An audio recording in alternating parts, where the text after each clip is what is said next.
Good morning, colleagues. I think we can start.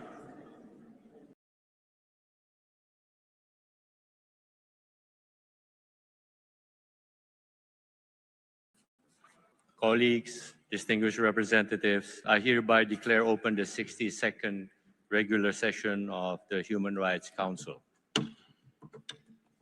It is my honor and pleasure to welcome Mr. Volker Türk, the High Commissioner for Human Rights, and also Ms. Awa Dabo, the Deputy High Commissioner for Human Rights, to her first Human Rights Council as Deputy High Commissioner. It is also a special pleasure to welcome 8 delegates who are here thanks to the generous support of donors of the Voluntary Technical Assistance Trust Fund to support the participation of least developed countries and small island developing states in the work of the Council. The delegates are from Cuba, the Dominican Republic, Guinea, Guyana, Federated States of Micronesia, Rwanda, Samoa, and Senegal. We look forward to their active participation in the Council. Distinguished representatives, allow me to address a few organizational and procedural matters to begin with. During the organizational meeting on June 1st, we discussed the draft program of work for the 62nd session, which can be found on the Council website and the extranet. The program of work is a living document subject to changes. So I encourage everyone to regularly check the SCED website or application for the latest updates. Following the Council's adoption of extraordinary cost and time-saving measures on June 1st, the session is expected to close on Tuesday, July 7th. Let me thank you in advance for your cooperation in respecting the speaking time limit in order to complete our work on time. As reflected in the minutes of the Bureau meeting of 8 June, the Council will meet on Friday, 19th June from 9 a.m. to 12 p.m. So that's 9 to 12 on Friday, and from 3 p.m. to 6 p.m. in order to accommodate the informal high-level discussion on the occasion of the 20th anniversary of the Human Rights Council, which is scheduled to take place that day from 12:30 to 2:30 p.m. The latest draft of the program of work dated 11th June reflects this adjustment of the Council's working hours on 19th June. I wish to highlight that the current draft program of work includes the presentation of the report of the High Commissioner on the situation of human rights in Myanmar. Allow me to recall that on 12th January this year, the Bureau took note of the Secretariat's explanation that the situation concerning the representation of Myanmar at the General Assembly had remained unchanged since 2021. And pending a change in the status quo in the Credentials Committee of the General Assembly on the representation of Myanmar, the Secretariat cannot process the registration of anyone as part of the delegation of Myanmar in the Council in 2026. Consequently, Myanmar is not represented in the Council in this session, the 62nd session.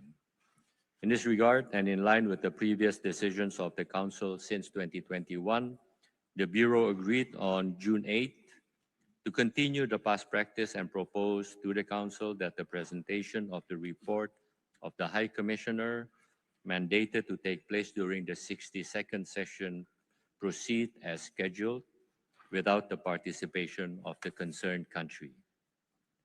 Such a proposal is made on the basis that this exceptional circumstances does not set the precedent for the future. Are there any members of the Council wishing to comment on this proposal?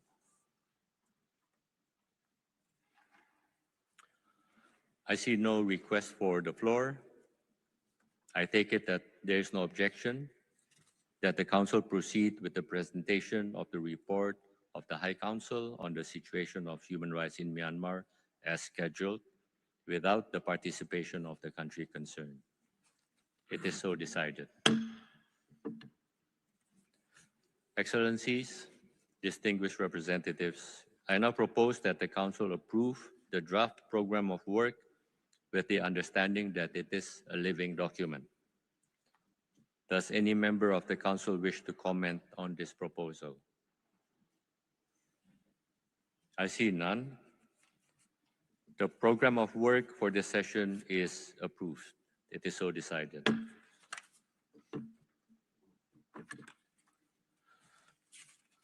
Excellencies, distinguished representative, the online system for the inscription of the lists of speakers for all interactive dialogue and panel discussion opened on Wednesday, June 10th, and closes 24 hours before the meeting in which the respective dialogue or discussion is scheduled to begin. Once the online inscription has closed, delegations may still inscribe or withdraw by sending email to the list of speakers desk. The list of speakers will close approximately 15 minutes after the beginning of each debate.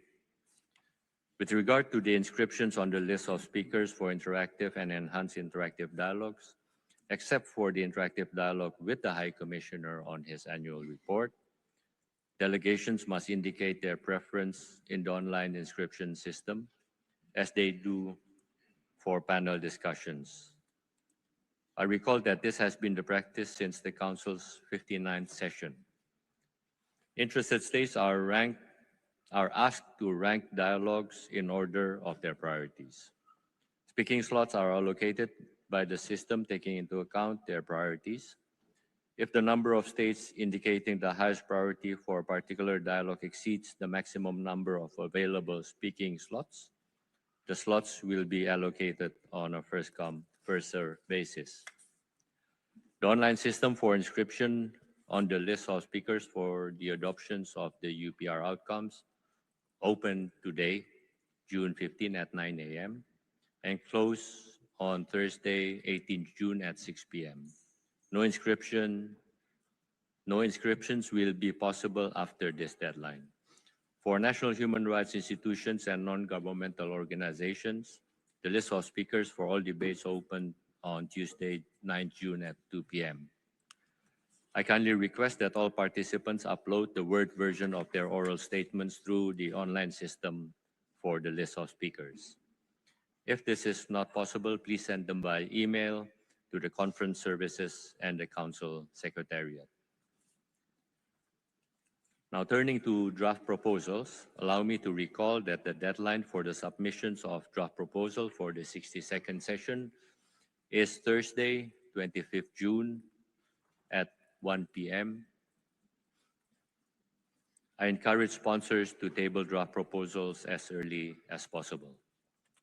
The submission of a proposal after the deadline needs prior approval by the Council before it is registered by the Secretariat. Only under exceptional circumstances would an extension of the deadline for submission of draft proposals be approved by the Council, and for a maximum of 24 hours. Let me also underline that in accordance with Resolution 5/1, delegations are invited to conduct open-ended informal consultations to secure the broadest possible support for their initiatives. At least one open-ended informal consultation should be held on each draft resolution and/or decision before it is considered for action by the Council.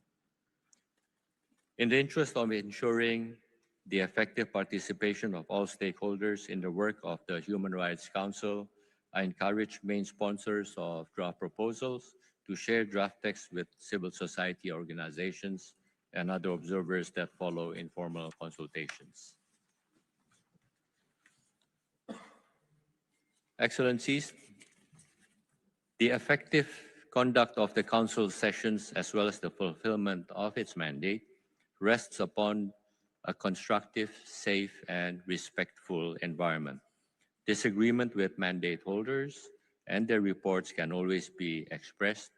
However, It is unacceptable for them to be insulted, personally attacked, threatened, or subjected to efforts aimed at undermining their independence and integrity when discharging their mandates. So that is unacceptable, and it should be unacceptable to all of us. Let me also reiterate my deep concern and regret at the personal attacks and unlawful unilateral sanctions directed against certain mandate holders of the Council. Such practices are incompatible with the spirit of cooperation and dialogue that must underpin our work.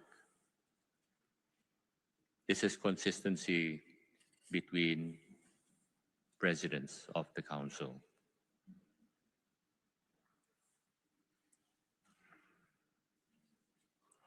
Now, turning to reprisals, the active participation of representatives of civil society and national human rights institutions is an essential component of the Human Rights Council. As President, I will follow up on all reported allegations of reprisals and intimidation committed against individuals or groups who have cooperated with the Council and its mechanisms.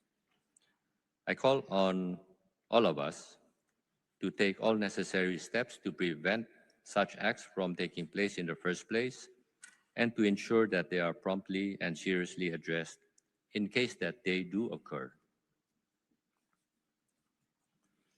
Excellencies, colleagues, let me also emphasize that the United Nations, including this Council, has zero tolerance for any form of harassment, including sexual harassment. The UNOC Director General has pledged to implement the Code of Conduct to prevent harassment, including sexual harassment at UN system events. The Bureau encourages all delegations to be aware of and fully uphold a zero-tolerance policy and comply with the Code of Conduct. Delegations chairing informal consultations should consider reminding the participants in their meetings of the rules of participation to help prevent such incidents.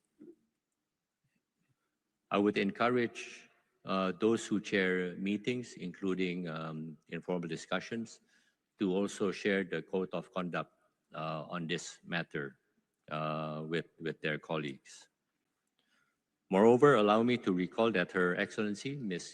Caroline Ziade, is serving this council as the gender focal point, including for cases of sexual harassment at meetings and events of the Human Rights Council.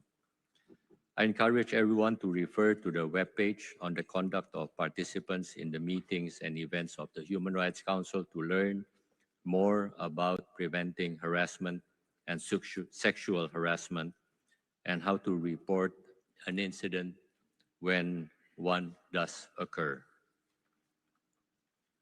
You see on the screen the website about the conduct of participants.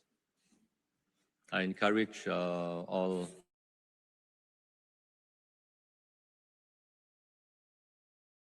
will be and would have to be dealt with promptly. Turning to the issue of accessibility, His Excellency Mr. Segap Kebekao Daka, Vice President of the Council, is the chair of the Task Force on Accessibility. There is also a focal point for accessibility within the Secretariat. Delegations are requested to upload their oral statements in Word format so that they are accessible to persons with disabilities. Speeches in PDF or other non-accessible formats will not be posted on the extranet. Let me also invite delegations to consider including language mandating accessibility in panel discussions when drafting relevant resolutions. This is the only way to ensure live captioning and sign language interpretation will be provided. So that is with the organizational matters. Excellencies, distinguished representative, I now declare open agenda item 2, entitled Annual Report of the UN High Commissioner for Human Rights and Reports of the Office of the High Commissioner and the Secretary General. This agenda item will remain open throughout the session. I now have the pleasure of giving the floor to Mr. Volker Türk, the High Commissioner for Human Rights, for the presentation of his annual report. You have that. Terima kasih. Mr. President, Excellencies, distinguished delegates. The struggle for human rights is a story of enormous progress followed by regression, of advances and losses, of steps forwards, backwards, and sideways. But the trajectory is clear. Ultimately, it's towards larger freedom. This global update is a snapshot of a complex mosaic that defies binary ideas of good or bad, allies or enemies. Clearly, we face very serious human rights challenges. An unprecedented, shameless onslaught against international law is causing appalling human suffering. We must call it out every time and everywhere and work to contain and end it. At the same time, the nuts and bolts of human rights work are delivering safety, dignity, and freedom for millions of people every day. Away from the headlines, human rights are improving lives, healing divisions, and creating opportunities. The Universal Declaration and the core treaties are ever more important. Little wonder then, when they are asked, huge majorities of people say they want more human rights, not less. I never forget the words of Nobel laureate Toni Morrison when she says, "The very serious function of racism is distraction." Let's not get distracted. Let's forge on with our work to promote and protect human rights and do everything possible to strengthen their legal foundations. Just one global agreement, the Convention Against Landmines, for example, helped reduce casualties from these heinous weapons by over 75% between 1999 and the early 2020s. Many perpetrators of atrocity crimes would never have been prosecuted without human rights work. Human rights need to be front and center of today's pressing issues, from the climate crisis to guidelines around artificial intelligence, from the Ebola outbreak to the Men's World Cup. And I encourage G7 leaders meeting across the lake to put human rights at the core of their discussions as a force for stability and progress. Mr. President, I welcome the announcement that the United States and Iran have agreed on a peace deal that provides for an immediate and permanent ceasefire, the reopening of the Strait of Hormuz, and a framework for further negotiations. The conflict has had a devastating impact on human rights across the region and around the world. The last months have shown that the deep differences in the region cannot be resolved by military means. I deplore the use of force against Iran by Israel and the United States, which reportedly killed thousands of civilians, including hundreds of children, and destroyed hospitals, schools, homes, and other infrastructure. I again call for the findings of the US investigation into the horrific attack on Minab School to be made public. Iran's attacks on civilian infrastructure in Gulf countries and Jordan and its blockade of the Strait of Hormuz are completely unacceptable. The blockade has had dire consequences for the global economy, for the delivery of humanitarian aid, and for the most vulnerable, including some 20,000 seafarers. And the Deputy High Commissioner will brief you on this later today. I feel deeply for the people in Iran caught between war and cruel repression. Since killing thousands of people during the egregious crushing of protests in January this year, the authorities have intensified their brutal crackdown, arresting thousands and imposing even more severe restrictions on civic space. They have executed at least 40 people on national security grounds so far this year, including 18 protesters. Mr. President, at this fragile moment, it is clear all sides need to exercise maximum restraint and work to implement the agreement reached quickly and in good faith. In Gaza, Israeli forces have killed almost 1,000 Palestinians since the ceasefire was announced last October. The vast majority civilians. The Israeli authorities are pushing Palestinians into an ever-shrinking portion of the territory and imposing restrictions on life-saving aid. On the West Bank, Israeli security forces and settlers are accelerating the destruction of communities and the annexation of territory. So far this year, they have killed 57 people, injured nearly 1,300, detained hundreds, and issued 23 land confiscation orders. Meanwhile, since the ceasefire, we have recorded at least 82 reported killings of Palestinians by Hamas. Some senior Israeli officials have spoken publicly of the removal of all Palestinians from Gaza and of ending any possibility of a viable Palestinian state. All of this is totally illegal. We are out of red flags. Our many previous warnings have not been heeded.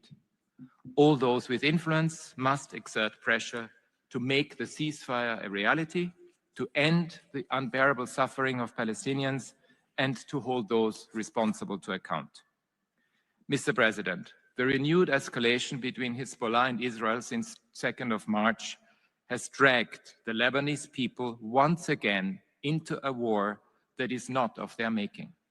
And I hope yesterday's announcement will also bring them much needed relief.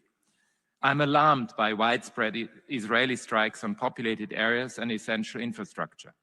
Some 3,600 people are reported killed, including hundreds of women and children, and more than 11,000 injured. Together with large-scale displacement orders, these attacks have forced more than 1 million people from their homes. At the same time, Hezbollah is launching sophisticated, far-reaching attacks into Israel, causing civilian deaths and injuries. 26 civilians have reportedly been killed across Israel since late February in the hostilities between Israel and Hezbollah and Israel and Iran.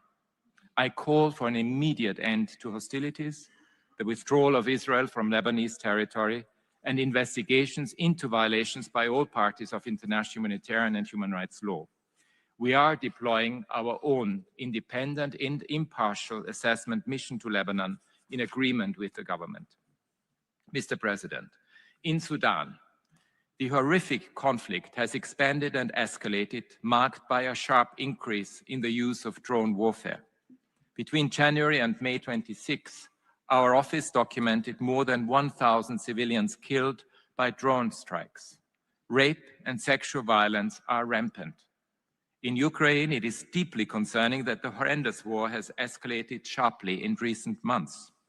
My team verified that more than 7,000 civilians were killed or injured in the first 5 months of 2026, more than during the same period in any of the previous 3 years. The human rights and security situation in the Eastern Democratic Republic of the Congo remains highly volatile. Clashes between the Congolese armed forces and armed groups in North and South Kivu are complicating the response to the deadly Ebola virus. And we will provide more details to the Council on these 3 situations. Mr. President, I'm appalled by the reckless, wanton approach to human life that characterizes some of today's global decision-making. We are seeing a global shift in how war is waged. In Sudan, long-range drones have destroyed 8 convoys, and I saw myself vital energy infrastructure. In Ukraine, relentless drone attacks have caused mass casualties and terrorized civilians. In the DRC, Gaza, Israel, Lebanon, and Myanmar, drone warfare is creating a new circle of hell.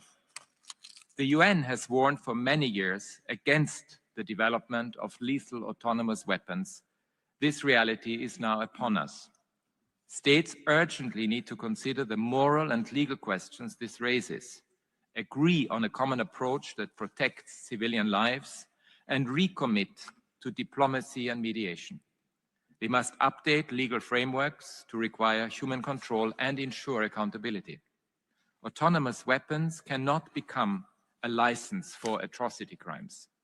The prospect of billion-dollar AI-enabled weapons brought down by billion-dollar AI-enabled defensive shields exposes the horror, emptiness, and futility of war. Security experts warn that unrestrained military operations that flatten entire areas are fueling grievances and contributing to a new generation of extremists. They can never lead to lasting security. We need a much stronger focus on the financial drivers of this nihilism. Who benefits? We need to replace war economies with human rights economies. Mr. President, partout dans le monde, people around the world are crying out for action anchored in human rights to de-escalate tensions and prevent conflict. The Central Sahel is at a dangerous tipping point. In Mali, extremist armed groups launched coordinated attacks on several cities and towns in April, causing mass civilian casualties. I am concerned about reports that security forces carried out extrajudicial killings, abducted political opponents, and detained prominent journalists for doing their jobs. In Burkina Faso, extremist armed groups continue to attack, kidnap, and threaten civilians. I deplore that the authorities have dissolved or suspended more than 930 civil society organizations since April. Attacks by extremist armed groups in Niger are growing, and the formation of so-called self-defense groups raises serious risks of abuses and intercommunal violence. No one has been held accountable for violations reportedly committed by the military. In Cameroon, the security situation in the northwest and southwest regions remains deeply concerning as security forces and armed separatist groups are implicated in unlawful killings and kidnappings. At least 20 people were reportedly killed in April 2026 alone.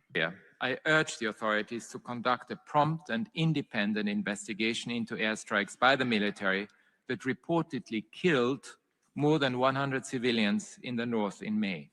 I'm also deeply concerned by repeated abductions of school children and teachers. In Ethiopia, the armed conflict in Amhara and Oromia continues unabated as the warring parties kill, abduct, rape, arrest, and detain civilians.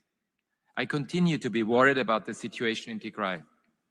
Reports of violence involving Orthodox Christians and Muslims in Oromia reflect a concerning escalation of intercommunal tensions. Somalia faces heightened insecurity and humanitarian needs. Proposed electoral reforms have triggered an uptick in tensions and violence.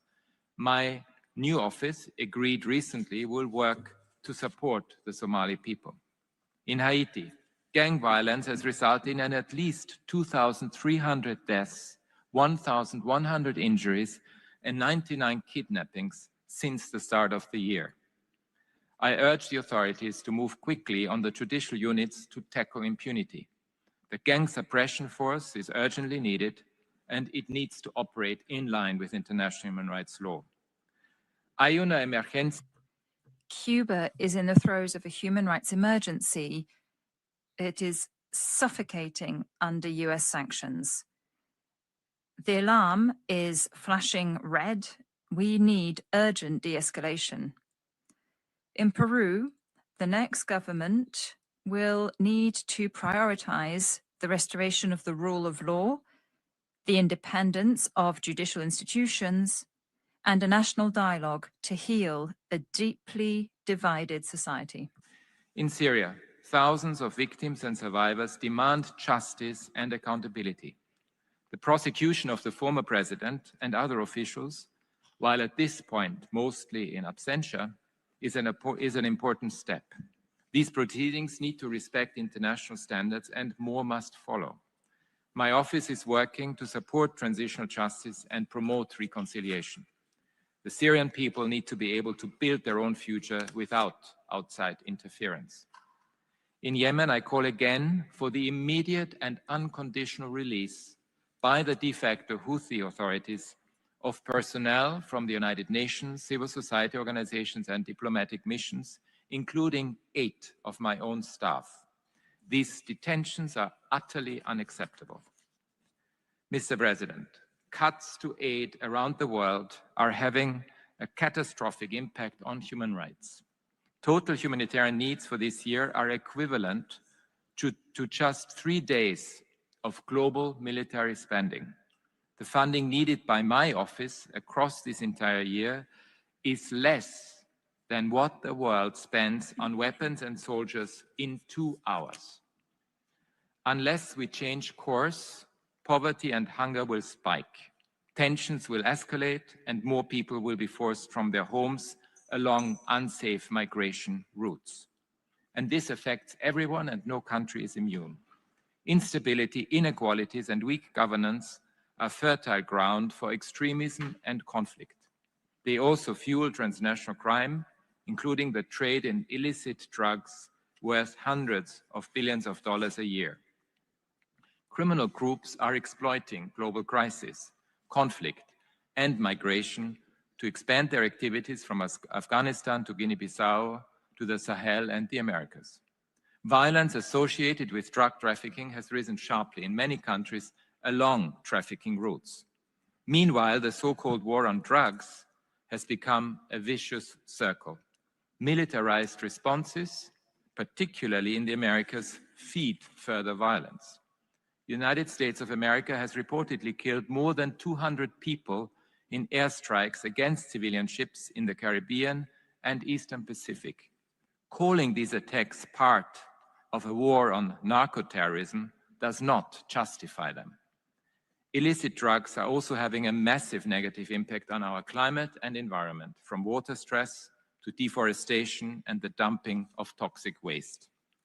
Governments need to tackle corruption, strengthen institutions, and invest in harm reduction, education, healthcare, and jobs. Mr. President, in my last global update, I spoke of the authoritarian playbook. It's growing thicker by the day. Our preliminary data indicates that some 950 human rights defenders, journalists, and trade unionists were killed or forcibly disappeared worldwide in 2025, more than double the number a decade ago. In Uganda, for example, the new Protection of Sovereignty Act strengthens state control over civil society organizations. In Belarus, Iran, and Russia, thousands of human rights activists and journalists are criminalized and prosecuted as terrorists and extremists. In Serbia, the demands of anti-corruption protests remain unanswered for many months, while the human rights situation is deteriorating. In India, following welcome court decisions to grant bail to human rights defenders who have been in lengthy pre-trial detention, I urge their immediate release. Attacks against the environmental human rights defenders are rising. Our latest figures show they are detained in at least 55 countries. Media censorship is growing, while freedom of expression declining in 44 countries, according to several surveys. Globally, my office has recorded more than 800 journalists and media workers behind bars, including citizen journalists and human rights bloggers. Most recently, journalists have been prosecuted under vague charges in Tunisia and Turkey. And in Gabon, Iran, the Republic of the Congo, and Russia, authorities curtailed access to information through internet shutdowns. In Zambia forced the cancellation of RightsCon, the world's largest digital tech and human rights conference. Around the world, particularly in Southeast and East Asia and parts of Africa, Central Asia, Europe, and Central America, transnational repression is increasingly used as a tool of persecution across borders to pursue government critics and human rights defenders. A number of governments are even misusing Interpol processes for this purpose. We need to put a much stronger focus on this. Mr. President, history shows that authoritarians have often succeeded in confining millions of people within a parallel reality of conspiracies and lies. Today's extreme concentration of political, economic, and technological power is facilitating this. When we consider the staggering sums spent by tech tycoons on lobbying, it is clear that today's innovation often serves private interests rather than the public good. Meanwhile, we are offered new products, such as AI classes that establish ever more sophisticated shields between people and reality. I wish someone would invent classes that help us see the humanity in each other instead. Some tech companies and countries, particularly in the European Union, are considering age-related restrictions on social media as part of their efforts to protect children online. My office's new guidelines on AI and children's rights can help to ensure that these measures are grounded in human rights. The organized backlash against gender equality forms one of the thickest chapters of the authoritarian playbook. Violence against women is treated as a sad but acceptable fact against a backdrop of misogynistic rhetoric and aggressive online content. The so-called manosphere monetizes harmful stereotypes that undermine the rights of both young men and women. Recent surveys show that Gen Z men in many countries are more opposed to women's independence than their grandfathers. Afghanistan's new law implying the legitimization of child marriage aggravates the agony of Afghan women and girls. It is despicable and must be abolished, together with all other serious discriminatory measures. Russia is intensifying its persecution of LGBTIQ+ communities. In the past 3 months alone, at least 9 organizations protecting their rights have been designated extremist. I deplore the Ghanaian parliament's decision to pass a bill with harsher criminal sanctions against LGBTQ+ people and human rights defenders, and I urge the president not to sign this law. I also deplore the adoption of legal provisions in Niger that criminalize consensual same-sex relationships with severe sanctions. 6 years after the death of George Floyd, the knee is still on the necks of many Black people around the world. White nationalist groups complain about supposed double standards and two-tier policing. But the facts show that across regions, police are several times more likely to use force against people of African descent. The dehumanization of migrants and refugees, including in the UK, US, and many EU countries, is appalling, often leading also to the denial of their rights. The European Union's new rules on returning migrants risk expanding the use of detention, establishing offshore return hubs, and weakening safeguards against refoulement. I'm also worried about growing pressure from some states on the European Court of Human Rights around migration and refugee law. I'm particularly concerned about the continuing trend of involuntary returns of Afghan asylum seekers and refugees from countries, including Iran and Pakistan, to Afghanistan in breach of international refugee law. In South Africa, poverty and inequalities are driving social tensions, including xenophobia and violence against migrants and refugees. I trust the government will make good on its pledge to put human rights at the heart of its response. Mega sports events are supposed to bring people together in unity and peace. It is troubling to see how immigration enforcement is impacting the Men's World Cup. My plea to the US authorities is that they provide safety and dignity to all players, officials, and supporters. And I urge all governments to address refugee and migration issues humanely and in full compliance with the tried and tested rules of international human rights and refugee law. Mr. President, Islamophobia, anti-Semitism, as well as attacks and discrimination against indigenous peoples and ethnic and religious minorities are widespread and in many cases rising. We need an all-out effort to curb this phenomenon. I'm very concerned about China's counterterrorism and assimilation policies, particularly as they affect minorities in the Xinjiang, Inner Mongolia, and Tibetan regions. The new law on ethnic unity risks deepening restrictions on freedoms of language, education, practice of religion, culture, expression, and assembly, and penalizing the peaceful exercise of minority rights in general. I call for the law to be repealed and for these practices to end. Nicaragua stands alone in not engaging with the human rights system at all. The recent death in custody of indigenous leader Brooklyn Rivera is the latest proof of its repressive policies and broader patterns of violations against indigenous and Afro-descendant communities. Mr. President, the social and economic costs of the crisis I've mentioned ripple across generations and the wider world. Young voters in many countries feel alienated and ignored. They demand their human rights as a ladder to better life. Last month, in the Republic of Korea, I saw how Gwangju and other human rights cities are improving people's lives with equitable policies on transport, healthcare, education, and more. During my recent visit to Mongolia, I was encouraged that the authorities are using the recommendations of human rights bodies to advance reform. Comprehensive anti-discrimination laws strengthen social cohesion and build trust within communities. My office is supporting countries with such legislation. I welcome recent legal successes. In Australia, for example, an indigenous group secured record compensation for mining without their consent. In China, the Supreme Court recognized that discrimination and bullying against lesbian, gay, bisexual, and transgender people violate their human rights.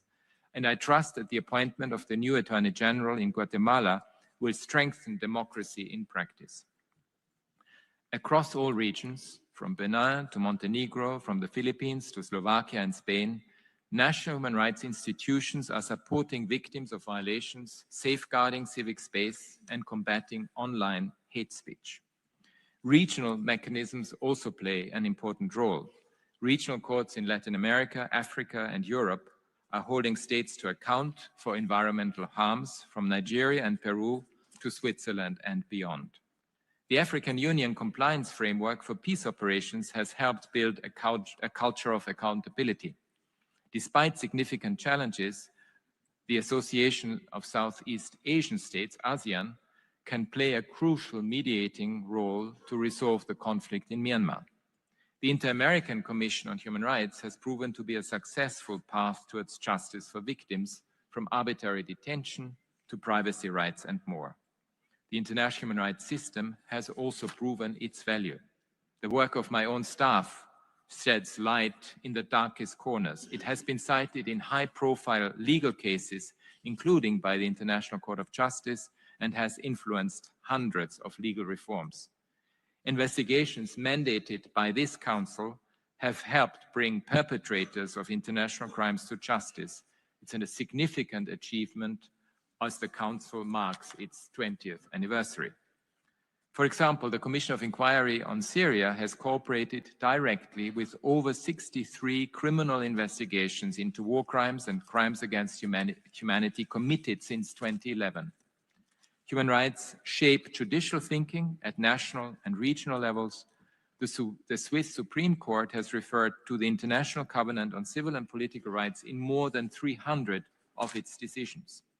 Treaty bodies have advanced legal and policy reform through their recommendations, including on abolishing the death penalty and on women's sexual and reproductive health rights. I condemn disinformation campaigns and attempts to undermine the credibility of the UN human rights system, including special procedure mandate holders. Criticism and debate are legitimate and necessary. Efforts to intimidate, to discredit, or even sanction are not. They are unacceptable. Mr. President, human rights work is always unfinished business. We can never take anything for granted, and those on the front lines know that.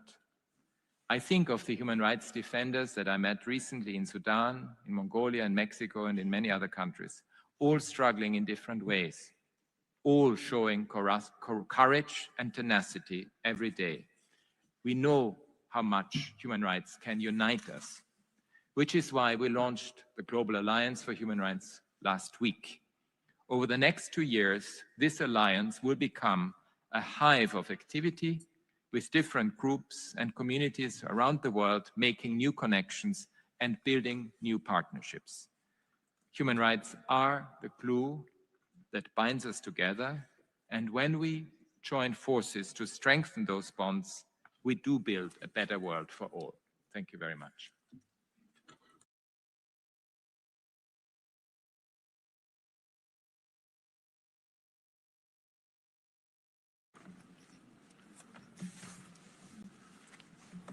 Thank you, High Commissioner.